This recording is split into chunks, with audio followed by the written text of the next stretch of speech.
امریکہ نے ایران پر پھر کھلی دھمکی دے دی۔ صدر ڈونلڈ ٹرمپ کا توانائی تنصیبات تباہ کرنے کا اندیہ، کہا کہ ایران سے جلد معاہدہ نہ ہوا اور اپنائے ہرمز فوری طور پر کھولی نہ گئی تو ایران کے بجلی پیدا کرنے والے پلانٹ، تیل کے کنویں تباہ کر دیں گے۔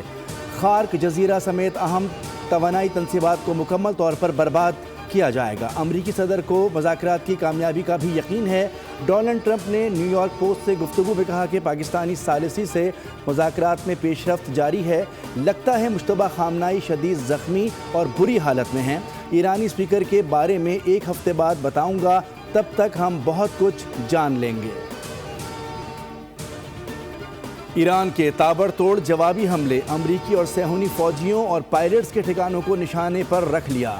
تازہ حملوں میں عماد، قیام، خرم شہر، میزائل اور خودکش ڈرونز داغے۔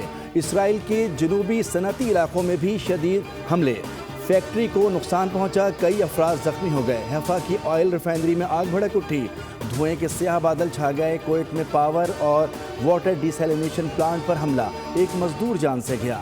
پاور پلانٹ کی عمارت کو شدید نقصان پہنچا۔ ایران نے واقعے کو اسرائیل کا فالس فلیگ قرار دے دیا۔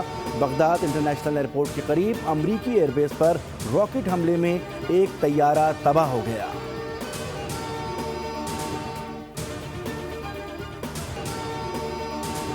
امریکہ اور اسرائیل کا ایران کے شہر تبریز پر حملہ، پیٹرو کیمیکل پلانٹ کو نشانہ بنایا۔ ایرانی سرکاری میڈیا کے مطابق زہریلا یا آلودگی پھیلانے والا مادہ خارج نہیں ہوا۔ تہران میں بجلی کی تنصیبات پر حملے کے نتیجے میں ملک کے 2 صوبوں تہران اور البرز کے کچھ حصوں میں بجلی کی فراہمی منقطع ہو گئی ہے۔ امریکی اسرائیلی حملوں سے ایران میں شہداء کی تعداد 2667 ہو گئی۔ اسرائیلی اور امریکی بمباری میں 336 طبی، 200 انتظامی، ثقافتی اور تعلیمی مراکز بھی تباہ ہوئے۔ ادھر لبنان میں بھی اسرائیلی فوج مسلسل بمباری اور زمینی گولہ باری سے تباہی پھیلا رہی ہے۔ لبنان میں شہادتیں 1100 سے بڑھ چکی ہیں، ہزاروں افراد زخمی ہیں اور لاکھوں افراد بے گھر ہو چکے ہیں۔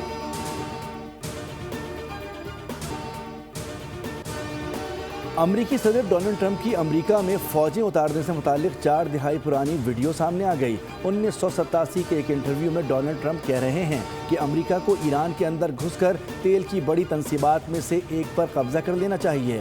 انہوں نے کہا کہ ایرانیوں کے پاس ایران دیں اور امریکہ ان کا تیل لے لیں۔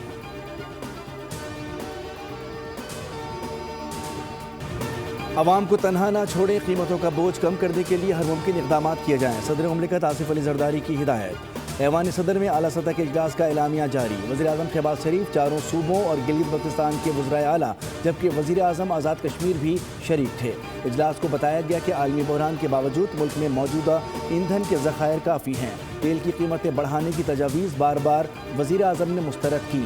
بچت شدہ رقم عوامی ریلیف کے لیے استعمال کی جا رہی ہے۔ ترقیاتی بجٹ میں کٹوتی اور 60% سرکاری گاڑیوں کو فوری طور پر گراؤنڈ کرنا شامل ہے۔ اسحاق ڈار نے حکومت کی فعال سفارتی کوششوں سے آگاہ کیا۔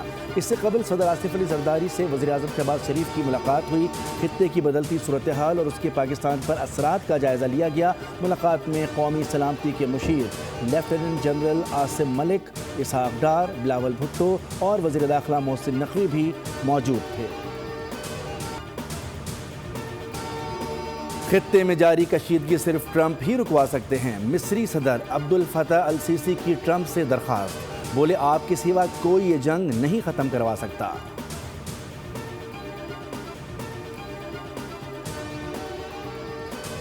امریکہ کے ساتھ کوئی براہ راست مذاکرات نہیں ہو رہے، ثالثوں کے ذریعے پیغام رسانی ہوتی ہے۔ ایرانی دفتر خارجہ نے امریکہ کے ساتھ ثالثوں کے ذریعے پیغام رسانی کی تصدیق کر دی۔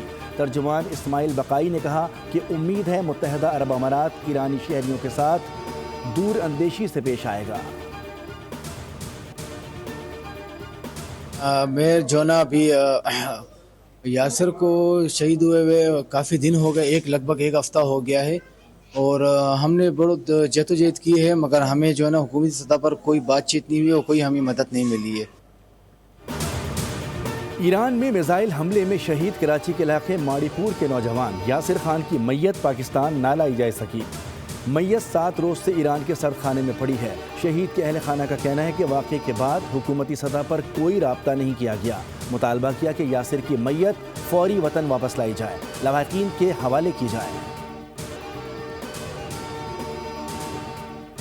نائب وزیر اعظم اور وزیر خارجہ اسحاق ڈار آج چین کا دورہ کریں گے۔ علاقائی صورتحال کے ساتھ ساتھ دو طرفہ اور عالمی سطح کے باہمی دلچسپی کے امور پر تفصیلی تبادلہ خیال ہوگا۔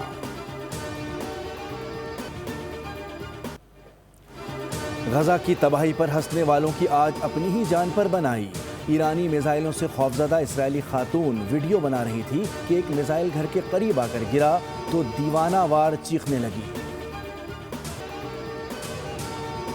میں نے گورنمنٹ سے کانٹیکٹ کیا تو انہوں نے بتایا کہ یہ ایک ڈرافٹ ہے، ابھی تک کوئی ایسا اپروو نہیں ہوا ہوا۔ ہمیں معلوم ہے جنگ کے حالات ہیں، ہمیں معلوم ہے آئل مہنگا ہو گیا تو گورنمنٹ نے آئل کی قیمت بڑھا دی ہے، بس ختم ہو گئی بات۔ تو اس کے بعد اگر آپ کوئی ایسی چیز سوچیں کہ لاک ڈاؤن کرنا ہے یا فیکٹریوں کو بند کرنا ہے، وہ ایکسیپٹیبل نہیں ہے، اس میں نا بہت زیادہ ہیراسمنٹ کریٹ ہو جاتی ہے۔ تو میں گورنمنٹ سے یہ اپیل کرتا ہوں کہ اس طرح سوچیے گا بھی نہیں۔ معروف بزنس مین اور یونائٹڈ بزنس گروپ کے سربراہ ایس ایم تنویر کا کہنا ہے کہ حکومت کو لاک ڈاؤن کے فیصلے سے قبل بزنس مین کمیونٹی سے مشاورت کرنی چاہیے۔ انڈسٹریز بند کرنے سے پیٹرول کی بچت کیسے ہوگی؟ ایک دن ہڑتال ہو تو 2 ارب روپے کا نقصان ہوتا ہے۔ حکومت اگر کاروبار بند کرے گی تو معیشت کیسے چلے گی؟ اگر معاشی ترقی چاہتے ہیں تو انڈسٹریز ریٹیل کو بند نہ کیا جائے۔ پاکستان کے حساس اداروں نے بھارت کی فالس فلیگ پلاننگ بے نقاب کر دی۔ پاکستان کی انٹیلیجنس ایجنسی نے بھارت کی خفیہ کمیونیکیشن کو ڈی کوڈ کر دیا ہے۔ سیکیورٹی ذرائع کے مطابق بھارت پاکستانی قیدیوں کو رہا کر کے مقبوضہ کشمیر کے سرحدی علاقے میں لے جانا چاہتا ہے اور ان کے ذریعے سرحدی علاقے میں فالس فلیگ آپریشن کرنا چاہتا ہے۔ بھارت فالس فلیگ آپریشن کو بنیاد بنا کر پاکستان پر سرحدی کشیدگی شروع کرنا چاہتا ہے۔ سیکیورٹی ذرائع کے مطابق بھارت کا مقصد پاکستان کی فوج کو مشرقی سرحد پر انگیج کرنا ہے۔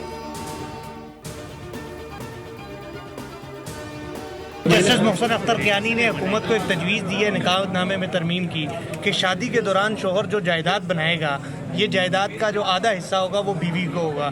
کیا آپ اس کو درست سمجھتے ہیں؟ نہ یہ قانونی لحاظ سے ٹھیک ہے، نہ یہ شرعی لحاظ سے ٹھیک ہے، نہ یہ ہمارے سماج کے حوالے سے کوئی مطابقت رکھتا ہے۔ پتہ نہیں کس مغربی دنیا کی پیروی کر رہا ہے۔ امیر JOI مولانا فضل الرحمان کی شادی میں شوہر کی جائیداد میں آدھا حصہ بیوی کو ملنے کی عدالتی تجویز پر کڑی تنقید۔ کہا یہ نہ تو قانونی لحاظ سے درست ہے، نہ ہی شرعی لحاظ سے، اور نہ ہی ہمارے سماج کے مطابق ہے۔ معلوم نہیں یہ کس مغربی دنیا کی پیروی کی جا رہی ہے۔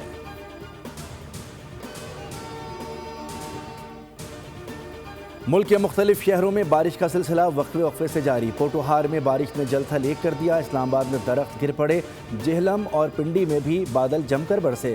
محکمہ موسمیات کی 1 اپریل سے کراچی سمیت ملک بھر میں گرج چمک کے ساتھ موسلادھار بارش کی پیش گوئی۔ خیبر پختونخوا میں بارشوں کے باعث گھروں کی چھتیں اور دیواریں گرنے سے 9 افراد جاں بحق جبکہ 47 افراد زخمی ہوئے۔ PDMA کے مطابق جاں بحق افراد میں 8 بچے اور خاتون شامل ہیں۔ بارشوں کے باعث 6 مکانات کو نقصان پہنچا۔ ایبٹ آباد میں چھت گرنے سے 4 بچیوں سمیت 5 افراد جان سے ہاتھ دھو بیٹھے۔ کہیں افلاس کے ڈیرے تو کہیں دولت کی بیجا فراوانی۔ سیالکوٹ میں بھائی نے بھائی کی شادی میں نوٹوں کی بارش کر دی۔ آسٹریلین ڈالرز اور پاکستانی کرنسی کی مسلسل برسات نے لوگوں کو دیوانہ کر دیا۔ نوٹ سمیٹنے کے لیے شہریوں کا سمندر امڈ آیا۔ لوگ صبح سویرے ہی میرج ہال کے سبسکرائب کریں اور بیل دبائیں تاکہ کوئی خبر رہ نہ جائے۔